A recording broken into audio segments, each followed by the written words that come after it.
On my first week of my new workplace, I was talking with one of the senior employee of the company.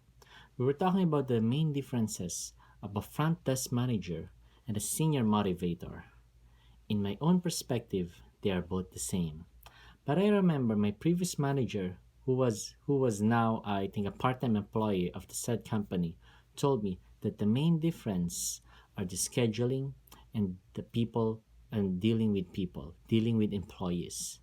So one of the major roles of a front desk manager is that she's the one who handles potential conflicts or relationships between the team.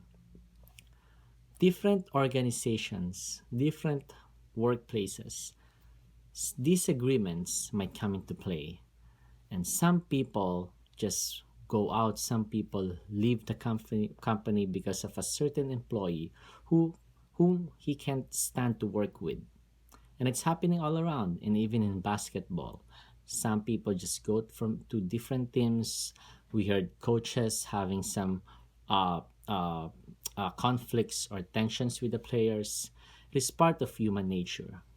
And even at church, not only in this era, but way, way before during the time of Apostle Paul. Philippians 4:2 it says, I entreat Judea and I entreat Syntyche to agree in the Lord.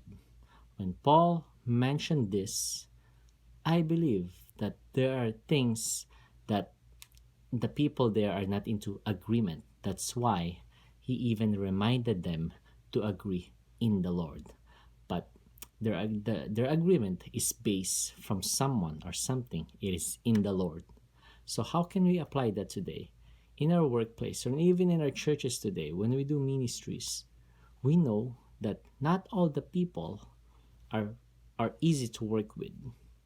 And let me remind you that let's agree in harmony.